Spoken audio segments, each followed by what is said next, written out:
Halo, selamat pagi anak-anak. Salam sehat.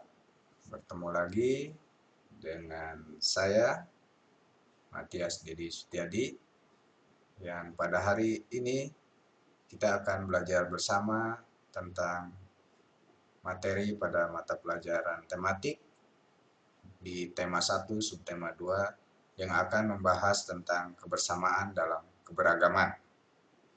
Nah, minggu kemarin kita sudah mengenal keberagaman apa saja yang ada di Indonesia. Ada berbagai macam keberagaman, mulai dari keberagaman agama, suku bangsa, budaya, dan lain-lain. Selain itu juga ada keberagaman agama. Nah, di balik semua keberagaman itu, tentu ada sesuatu yang akan bisa membuat bangsa kita menjadi bangsa yang bersatu. Nah, salah satunya adalah tentang kerjasama. Nah, pada pembelajaran hari ini, nanti akan kita bahas tentang kerjasama. Dan juga selain itu akan dibahas tentang materi pola lantai dalam tarian. Nah, tujuan pembelajaran pada hari ini adalah diharapkan setelah anak-anak menyaksikan video pembelajaran ini, anak-anak mampu memahami tentang apa itu kerjasama, lalu bentuk-bentuk kerjasama, dan contohnya mulai dari kerjasama di lingkungan rumah, lingkungan sekolah, dan lingkungan masyarakat. Selain itu juga diharapkan anak-anak juga mampu mengenal dan memahami pola lantai pada tarian. Oke, kita langsung saja ke materi kita hari ini.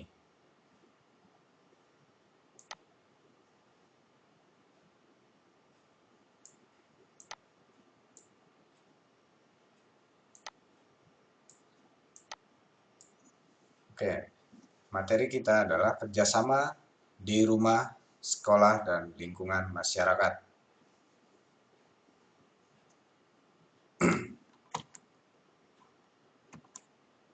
Nah, sebelumnya kita sudah banyak belajar tentang indahnya keberagaman budaya Indonesia.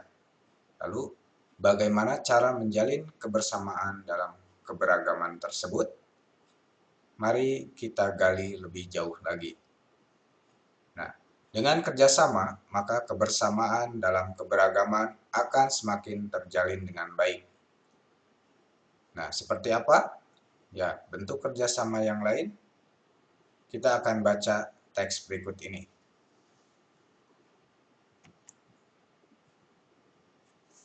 Sini ada sebuah teks yang judulnya "Perbedaan Bukanlah Penghalang".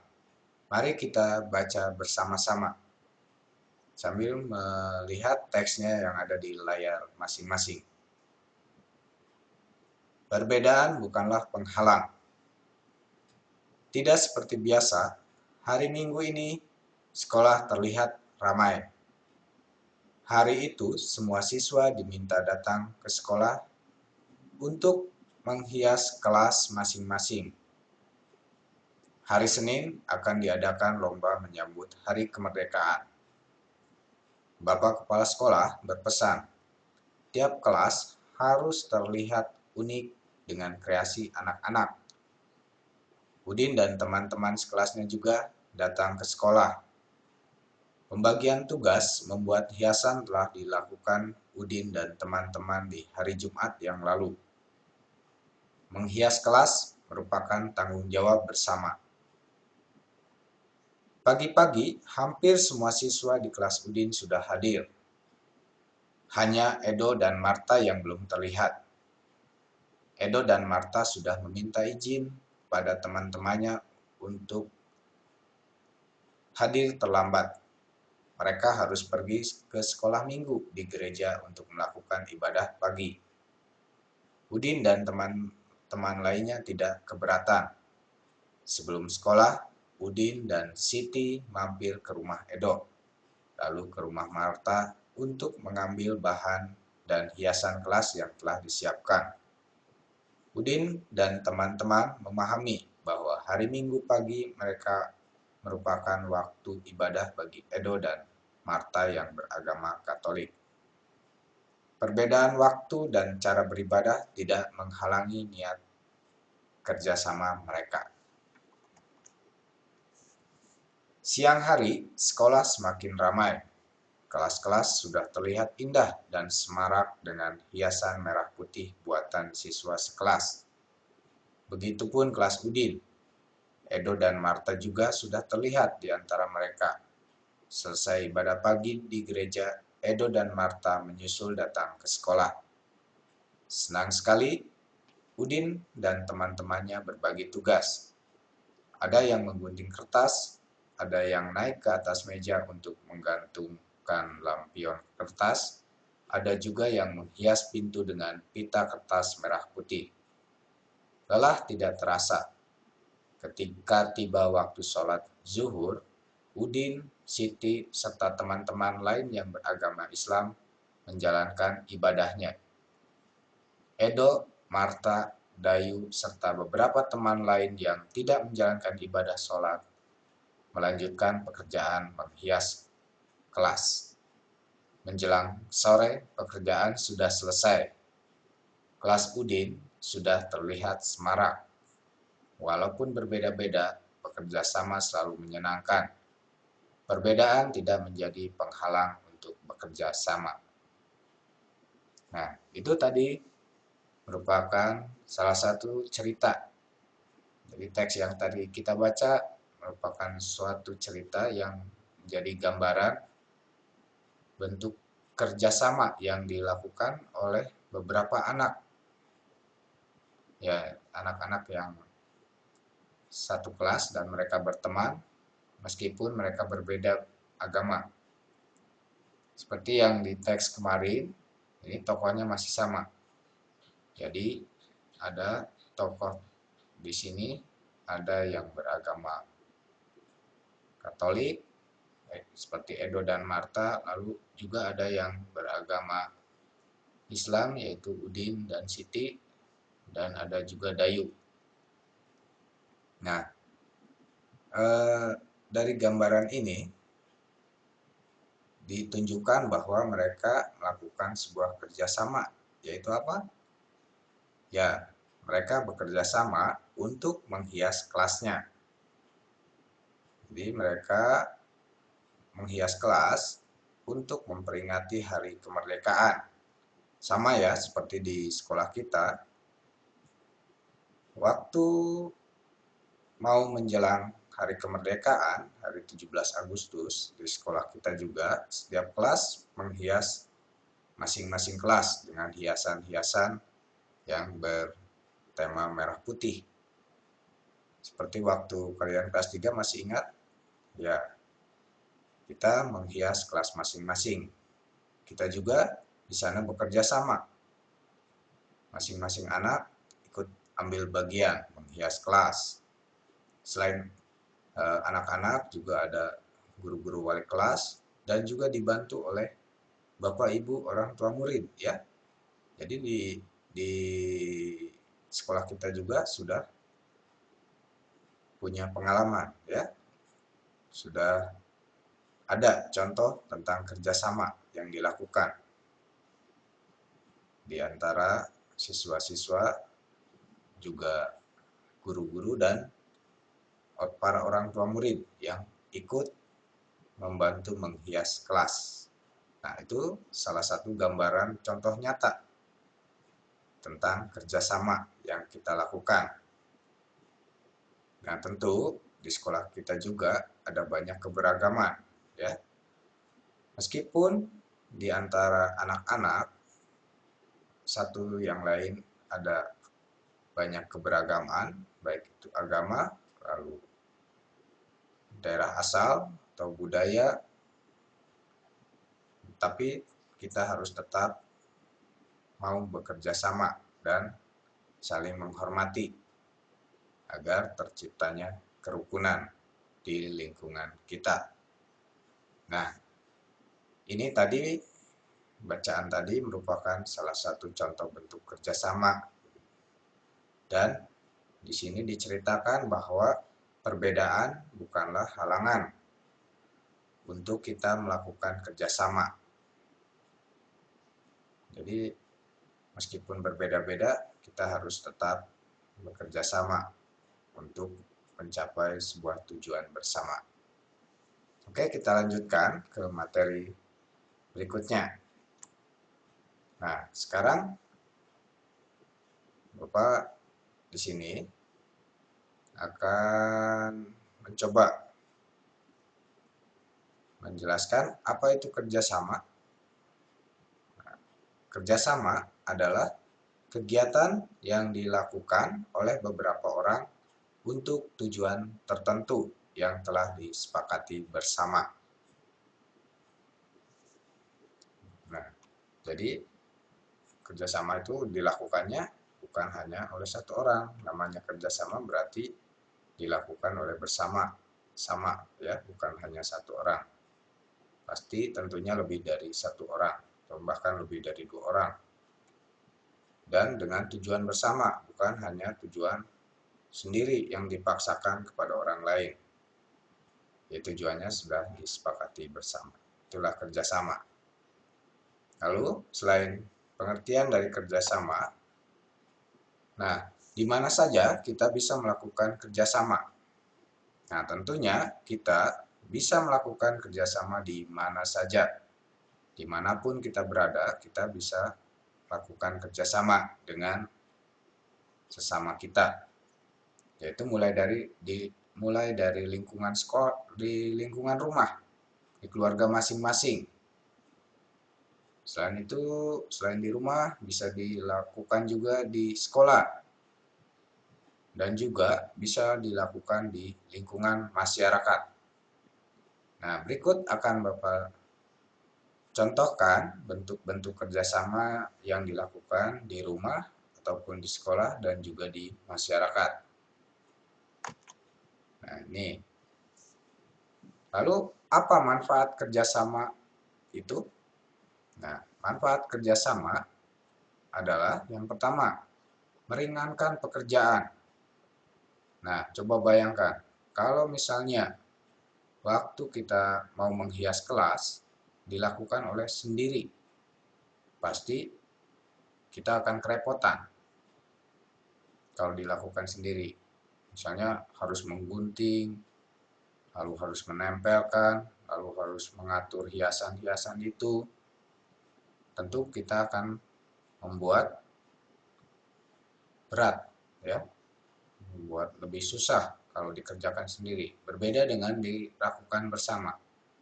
Jadi tidak terasa ada yang menggunting, lalu ada yang memasang benangnya ya waktu pengalaman kita kelas 3, lalu ada yang menempelkan. Nah, itu dengan kerjasama jadi tidak terasa. Walaupun kita menempelkan banyak bendera misalnya, tapi dengan dilakukan bersama-sama, pekerjaan menjadi lebih ringan. Lalu berikutnya, membuat pekerjaan menjadi cepat selesai. Pasti ini dengan kerjasama, waktu yang dibutuhkan menjadi lebih singkat karena sudah dibantu oleh teman-teman yang lain. Selain itu, manfaat kerjasama juga adalah memupuk rasa persatuan. Nah, tentunya kalau kita melakukan kerjasama, pasti kita didasari dengan tanggung jawab bersama, sehingga satu sama lain saling mendukung. Nah, dari sana maka akan timbul rasa persatuan satu sama lain, jadi menjadi saling mendukung. Nah, itulah manfaat kerjasama, dan ada lagi manfaat kerjasama yang lainnya. Nah, silakan kalian bisa mencari dari pengalaman masing-masing. Apa saja sih manfaat kerjasama yang belum dicantumkan di layar ini. Ini hanya beberapa contoh. Lalu berikutnya, nah kita masuk ke kerjasama di rumah. Nah, tentu di rumah atau di keluarga masing-masing itu ada anggota keluarga lain selain kita sendiri. Misalnya di rumah itu ada orang tua, ayah dan ibu, lalu ada saudara, kakak atau adik, juga ada saudara lain, misalnya kakek, nenek, atau paman, atau bibi, dan lain-lainnya. Nah, karena di rumah juga ada anggota keluarga lain, berarti kita bisa melakukan kerjasama yang dilakukan di rumah. Nah, berikut adalah contoh-contoh bentuk kerjasama yang ada di rumah. Yang pertama, di sini adalah misalnya membersihkan rumah bersama. Nah, misalnya pada hari libur, jadi ketika anggota keluarga semua ada di rumah, kita bisa melakukan kerjasama membersihkan rumah. Misalnya ada yang menyapu, ada yang mengepel, ada yang mengelap kaca, ada yang membuang sampah. Masing-masing ikut ambil bagian dalam membersihkan rumah. Itu adalah contoh kerjasama yang bisa dilakukan di rumah. Lalu, saling membantu menyiapkan sarapan pagi. Ini juga contoh bentuk kerjasama di rumah. Jadi tidak kita serahkan kepada mama atau ibu yang bagian memasak dan menyiapkan. Kita bisa membantu apa yang kita bisa lakukan. Jadi tidak hanya menyerahkan ke satu orang saja. Kita bisa melakukan hal yang bisa kita lakukan untuk meringankan mama atau papa yang menyiapkan sarapan pagi. Lalu membantu orang tua mencuci piring. Nah, ini juga merupakan bentuk kerjasama. Jadi satu sama lain bisa ikut ambil bagian dalam melakukan tugas di rumah. Itu contoh bentuk kerjasama di rumah.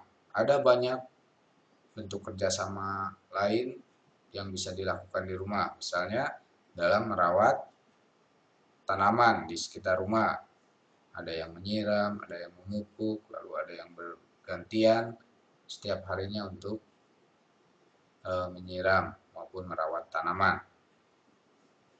Nah, berikutnya, selain di rumah, kita juga bisa melakukan kerjasama di sekolah. Nah, karena di sekolah juga ada banyak warga sekolah. Jadi warga sekolah itu bisa siswa, bisa guru, bisa kepala sekolah, bisa para karyawan, dan juga bisa warga sekolah lainnya yang ada di lingkungan sekolah. Nah, bentuk kerjasama apa saja yang ada di sekolah? Berikut contohnya. Nah, kerjasama yang bisa dilakukan di sekolah, mulai dari kelas. Misalnya kita melakukan piket kelas. Tentu kalau melakukan piket kelas, kita tidak bisa melakukannya sendiri. Karena biasanya di setiap kelas itu sudah dibuat jadwal. Misalnya hari Senin itu siapa, lalu hari Selasa siapa, dan itu setiap harinya ada beberapa anak yang bertugas sesuai dengan jadwalnya. Nah, masing-masing kelompok piket ini tentu harus bisa bekerja sama satu sama lain agar pekerjaannya menjadi lebih cepat selesai, lebih ringan, dan juga bisa meningkatkan persatuan dengan teman. Itu contoh piket kelas. Jadi misalnya ada yang menyapu, ada yang ngepel, ada yang menghapus papan tulis, ada yang membuang sampah, ada yang merapikan meja dan kursi. Nah, itu bentuk kerjasama di sekolah. Nah, lalu yang kedua, mengerjakan tugas kelompok. Nah, biasanya ketika ada tugas kelompok, nah kalian dibuat kelompok dengan teman-teman tertentu, lalu harus mengerjakan tugas. Nah, itu tidak bisa hanya satu orang saja yang mengerjakan. Setiap anggota kelompok berarti mempunyai hak dan kewajiban untuk ikut serta dalam mengerjakan tugas kelompok itu. Satu sama lain harus saling membantu. Lalu ini yang ketiga, mengumpulkan sumbangan untuk korban bencana alam. Nah, ini juga merupakan hal yang sering dilakukan di sekolah kita, di SD Wati Bakti. Misalnya pada saat ada kejadian bencana alam di suatu tempat, biasanya di sekolah diadakan penggalangan dana.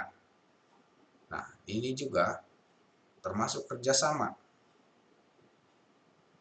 karena masing-masing bisa menyumbangkan sedikit rezeki yang kalau kita kumpulkan, satu sama lain itu bisa terkumpul dan bisa berguna bagi korban-korban bencana alam. Nah, itu bentuk kerjasama. Lalu yang sering kita lakukan di sekolah kita juga adalah operasi semut. Nah, operasi semut biasanya dilaksanakan setelah istirahat. Nah, masing-masing harus bekerja sama. Setiap anak-anak mengambil sampah yang masih berserakan di luar, lalu membuangnya ke tempat sampah. Nah, ini juga kerjasama. Misalnya ada yang membawa tempat sampahnya, lalu ada yang mengambil daun, ada yang mengambil plastik. Tentunya dengan tujuan agar sekolah kita menjadi lebih bersih. Itu bentuk kerjasama yang di sekolah yang bisa dilakukan. Nah, sebenarnya ada banyak lagi kerjasama lain. Misalnya ketika ada tampilan masing-masing kelas. Nah, biasanya kita juga harus bekerja sama, mulai dari latihan bersama, lalu kita menyiapkan alat-alat untuk tampil, itu adalah contoh kerjasama. Nah, berikutnya, kita masuk ke kerjasama yang ada di lingkungan masyarakat. Tentunya di sekitar rumah kalian, tidak hanya keluarga saja, kita bisa bekerja sama. Kita bisa bekerja sama dengan orang-orang di sekitar rumah kita, dengan tetangga, dengan warga yang ada di lingkungan rumah masing-masing. Nah, bentuk kerjasama apa saja yang bisa atau biasa dilakukan di lingkungan masyarakat? Dan di sini ada beberapa contoh.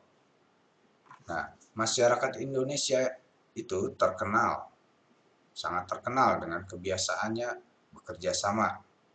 Maka ada istilahnya apa? Kalau kerjasama di Indonesia itu, ada yang tahu?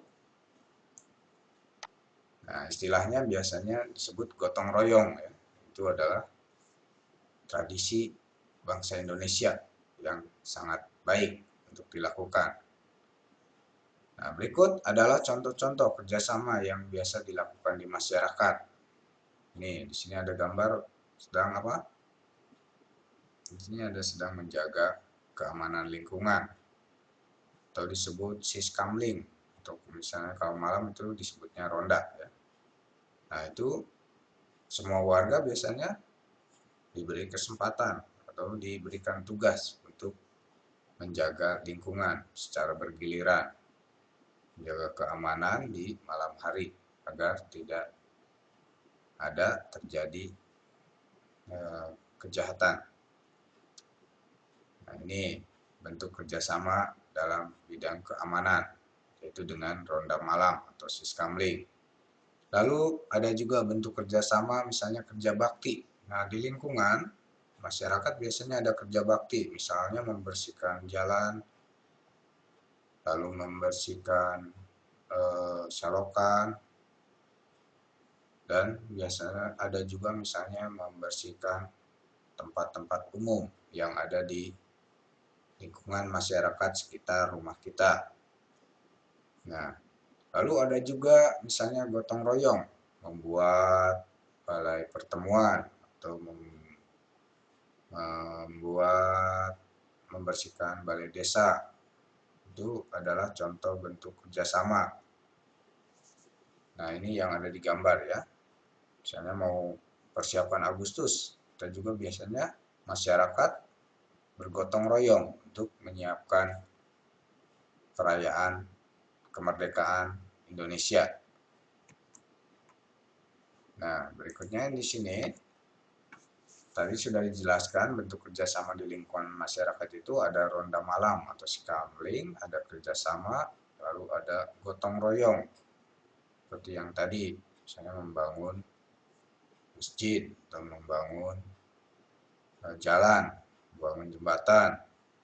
Itu bentuk gotong royong yang bisa dilakukan di masyarakat. Nah, lalu ada juga di sini persiapan hari kemerdekaan. Seperti sekarang, kita kan menjelang kemerdekaan Indonesia, itu tanggal 17 Agustus nanti. Biasanya di masyarakat itu ada acara atau kegiatan untuk memperingati hari kemerdekaan Indonesia. Nah, biasanya masyarakat harus bekerja sama, mulai dari membentuk panitia lomba, misalnya ada perlombaan tentu harus dipersiapkan. Lalu ada menghias jalan atau gang. Nah, itu tidak bisa dilakukan sendiri, hanya oleh satu orang saja atau satu keluarga saja. Tetapi dilakukan oleh bersama-sama dengan warga lain, sehingga pekerjaannya menjadi cepat selesai dan juga lebih mudah, dan juga dapat memupuk rasa persaudaraan dan persatuan di antara warga di lingkungan kita. Nah, itu bentuk-bentuk kerjasama yang bisa kita lakukan mulai dari rumah, sekolah, dan masyarakat. Oke, itu tadi tentang bentuk kerjasama. Nah, kalian sudah tahu kan tentang kerjasama itu? Apa kerjasama? Lalu apa manfaatnya? Lalu apa contoh atau bentuk-bentuk kerjasama yang bisa kita lakukan? Nah, sekarang kita juga akan melihat salah satu bentuk kerjasama dalam bidang seni tari. Nah, minggu yang lalu kita sudah belajar tentang gerak tari Bungong Cempa ya. Kita kemarin Bapak sudah lihat masing-masing anak yang sudah belajar tentang gerak tari, gerakan tari tradisional yaitu Bungong Cempa. Nah, tentunya kalau misalnya kita tampil secara bersama-sama dalam menampilkan sebuah tarian, nah, di sana juga dibutuhkan kerjasama saat menampilkan banyak orang untuk melakukan penampilan tari. Nah, di sana juga harus ada kerjasama antara penarinya agar tarian itu bisa tampil dengan baik. Oke, di sini tentunya agar bisa tampil secara baik dan indah, nah masing-masing penari harus melakukan gerakan yang sudah diatur. Di sini ada pola lantai ya namanya. Nah, pola lantai dalam tari. Apa sih pola lantai itu? Nah, berikut akan kita bahas.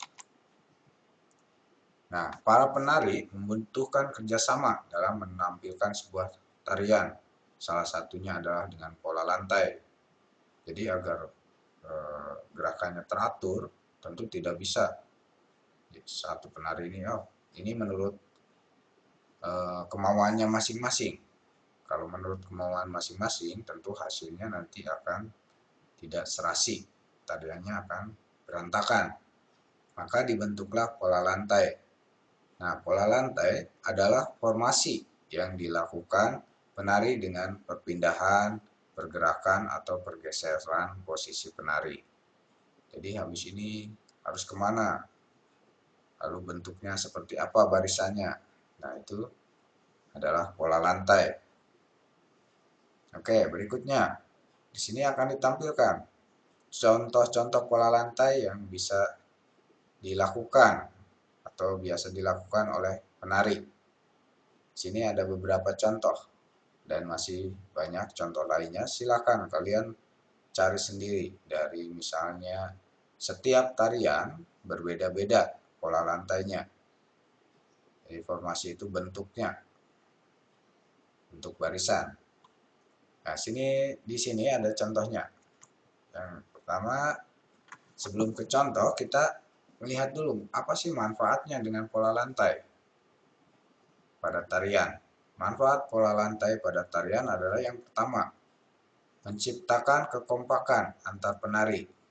Nah, jadi supaya kompak antara penari satu dan yang lainnya, sehingga bisa tampil dengan indah, maka dibentuk pola lantai. Lalu yang kedua, memperindah tarian.